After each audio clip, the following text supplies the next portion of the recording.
Donald Trump का यह दोहरापन क्या आपको उनकी मजबूरी है इसीलिए उनको दिखाना पड़ रहा है या किसी तरीके की स्ट्रैटेजी है? क्योंकि अब यह समझ पाना बड़ा मुश्किल है कि वाकई में ट्रंप क्या भारत को अपना दोस्त, अपना साझेदार, अपना रणनीतिक साझेदार, आर्थिक साझेदार मानते हैं या सिर्फ अपनी ही खोई हुई जमीन को वापस पाने की कोशिश कर रहे हैं। दिखा रहे हैं मन में, लेकिन कुछ और है। देखिए पूर्णिमा जी, विश्व का सबसे पावरफुल देश, उसकी कोई मजबूरी नहीं है।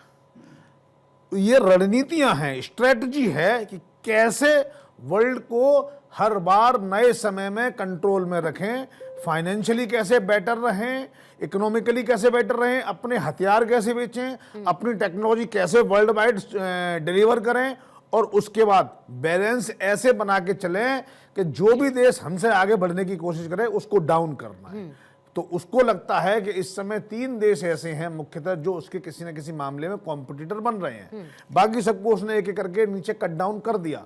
तो उसमें रशिया है और चाइना है और इंडिया है। अब रशिया की क्या है, रशिया कई मामलों में अमेरिका से बहुत पीछे है, लेकिन हथियारों के मामले में रशिया अमेरिका का बराबर का टक्कर देने वाला है देश है। और मजे की बात है, रशिया को लंबे लंबे युद्ध लड़ने का 15-15 साल 20-20 साल युद्ध लड़ने का बड़ा अनुभव है। तो अगर उसके साथ युद्ध कर लिया तो सामने वाले की तो कई बार उतना थका थका के मारने वाली रणनीति है। तो ऐसे रशिया के साथ वो लगातार अफर्ट कर रहा है, कभी यूक्रेन के साथ या कहीं नाटो के कनेक्शन में। दूसरा है चाइना, चाइना के साथ उसने यही सेम कोशिश की जो इंडिया के साथ कर रहा है। लेकिन जिस तरीके से चाइना अब मैन्युफैक्चरिंग हब बन चुका है, जिस तरीके से पूरे विश्व को वो सप्लाईज दे रहा है, रॉ मटेरियल दे रहा है, तो ऐसे में जब चाइना को उसने टैरिफ लगाया तो चाइना ने उल्टा टैरिफ लगाया, जिसका नतीजा ये निकला कि वो भाग निकला। अब आते हैं इंडिया की तरफ। सेम प्रोसेस उसने इंडिया में की, टैरिफ लगाकर धमकाने की कोशिश की। लेकिन ट्रंप साहब को यह बात बिल्कुल याद नहीं आई कि भारत जैसा देश जो 1000 साल की गुलामी लेके आजाद हुआ है, उसे अब कोई भी ऐसा दांव जो उसको झुकाने की बात करेगा वो बिल्कुल बर्दाश्त नहीं करेंगे। घास की रोटी खाकर आजादी की लड़ाई लड़ने वाले लोग हैं, अब ये झुकेंगे तो नहीं कम से कम।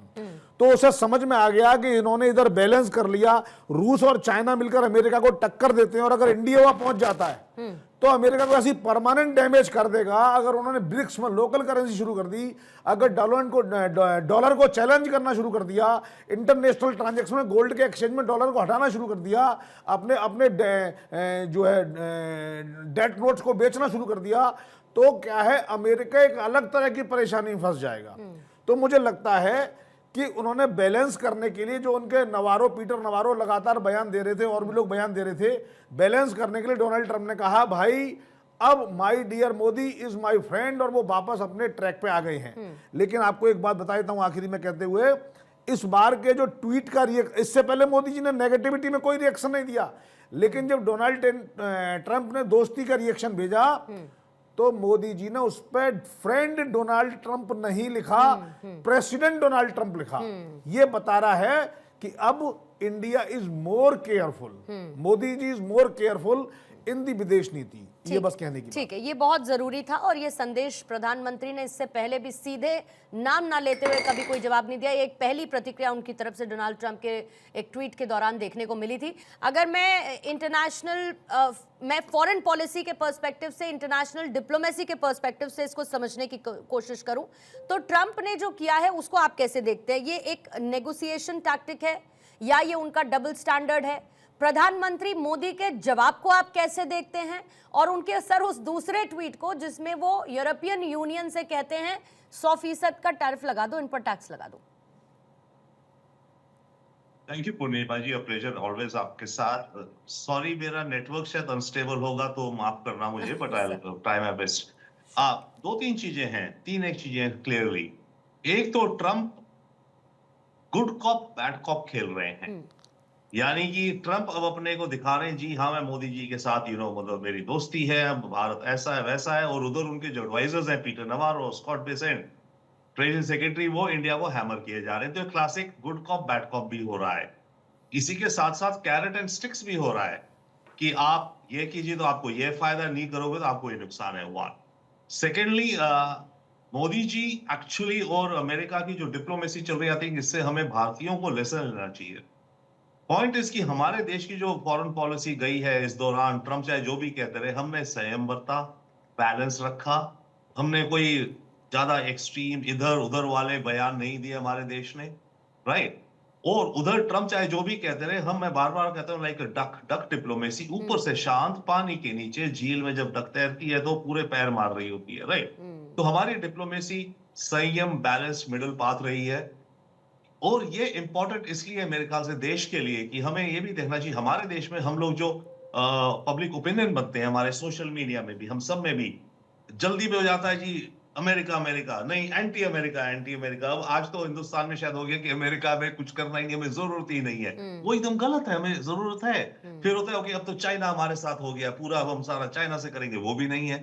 तो आई थिंक एक लेसन इससे हमारे देश में मेरी आशा है कि ये हो कि डिप्लोमेसी कहिए, इंटरनेशनल रिलेशंस कहिए, उसमें बैलेंस लेकर के चलना होता है। तो हमारा पब्लिक ओपिनियन डिस्कोर्स भी वैसे ही अच्छा है। तो ये फॉरेन पॉलिसी एक एलिगेंट डांस है इस समय भारत और अमेरिका के बीच में। एक और इंपॉर्टेंट ये मुझे इंडिकेट करता है जो ट्रंप ने कहा है और आप जो कह रही हैं कि तेल को लेकर ये वो, अब लगता है कि अमेरिकी सरकार ने ऑयल के टैरिफ जो हैं उनको अलग कर दिया है ट्रेड के टैरिफ से। क्योंकि अभी से पहले ये हो रहा था जब तक आप रशिया का तेल खरीदना बंद नहीं करेंगे हम ट्रेड पर बात ही नहीं करेंगे। ठीक है, वो 25 था, ये 25 था। अब ये हो गया ठीक है, हम ट्रेड में बात करते हैं या शुरू करते हैं फिर से, राइट। दैट मीन्स हम ट्रेड पे बात करेंगे अमेरिका से, वो हमसे करेंगे, उसमें क्या नेगोशिएशन होगी वो देखते हैं। हो सकता है कुछ रास्ता होपफुली निकले। बट जहां तक रही बात तेल की टैरिफ्स की, वो रहेंगे और हो सकता है वो बल्कि बढ़ भी सकते हैं। अमेरिका खुद 25% की जगह अमेरिका 50 कर सकता है, ईयू को बोल रहा है 50 कर दो, 100 कर दो, चाइना इंडिया पे। तो रशियन ऑयल को खरीदने वाले जो टैरिफ्स हैं वो हम पे फिलहाल तो रहेंगे ही और बल्कि बढ़ भी सकते हैं।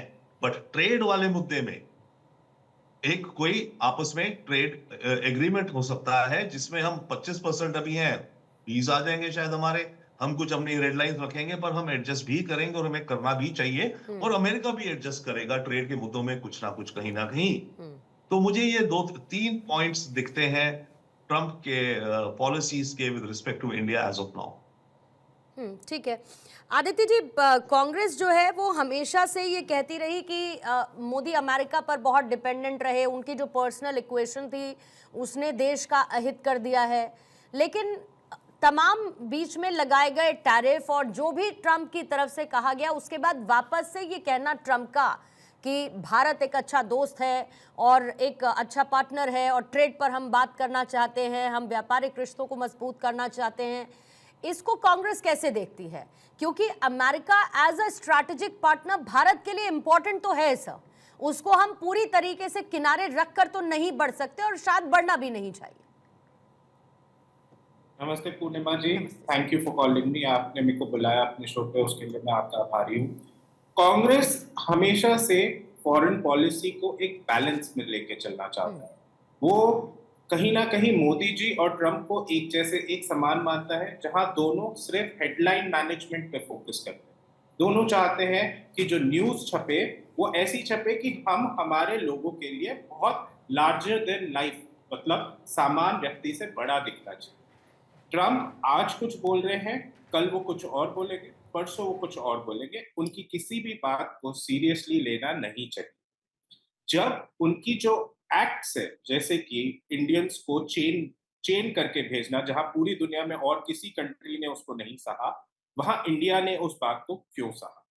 दूसरी बात, जब ब्राजील के ऊपर उन्होंने टैरिफ के ऊपर बात की थी, जब उन्होंने टैरिफ लगाने के लिए धमकी दी थी, तब उनके प्रेसिडेंट लुलू ने बोला था कि हम चाहे छोटा देश हो लेकिन हम आपसे नहीं डरेंगे, हम आपके ऊपर उतना ही टैरिफ लगाएंगे। क्या उसका जवाब इंडिया ने दिया था जब ट्रंप ने इंडिया को ब्लैकमेल किया? नहीं। आज इंडिया ने जो भी किया है वो अपने लोगों को सच्चाई से छुपाने के लिए, एक हेडलाइन मैनेज करने के लिए, और कहीं ना कहीं इंटरनेशनल डिप्लोमेसी में एक बैलेंस नहीं रख पाने की ये मजबूरी रही है। आज इंडिया चाइना की तरफ हो गया, जो वो कुछ समय पहले चाइना के अगेंस्ट था। स्वदेशी के ऊपर अपने काफी प्रोग्राम रखे थे, मेक इन इंडिया, आत्मनिर्भर भारत, स्वदेशी अपनाइए।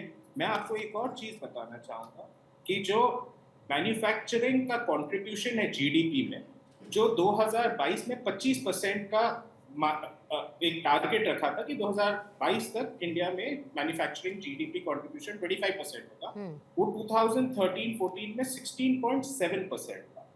आज 2024-25 में वो 15.9% जीडीपी कंट्रीब्यूशन है मैन्युफैक्चरिंग। मतलब अपन स्वदेशी पे तो जा ही नहीं रहे हैं, अपन तो चाइना से इंपोर्ट कर रहे हैं। यूएस ने इंडिया के साथ वो किया है जो इंडिया को चाइना के साथ करना चाहिए, विच इज कि आपका बैलेंस ऑफ ट्रेड, जहां इंडिया यूएस को ज्यादा बेचता है तो यूएस ने बोला हम आपको ज्यादा बेचना चाहते हैं। वहीं इंडिया को चाइना को यही बात बोलनी चाहिए कि आप हमें $100 बिलियन का ट्रेड डेफिसिट है, हम चाहते हैं कि चाइना हमारे से ज्यादा सामान ले, तभी तो होएगा आत्मनिर्भर भारत। और जहां तक कि ट्रम्प की बात है, ना वो कल सीरियस थे ना वो आज सीरियस है, वो सिर्फ और सिर्फ बार्गेनिंग कर रहे हैं। आप सब्जी लेने चाहेंगे, आप बोलेंगे नहीं ये प्याज इतना नहीं तुलेगा, आप इतना इसके रुपए कम करो, इसके रुपए ज्यादा करो। हो सकता है कहीं आपको बेंड करना पड़े, कहीं वो बेंड करे। बस वो बार्गेनिंग में हेडलाइन मैनेजमेंट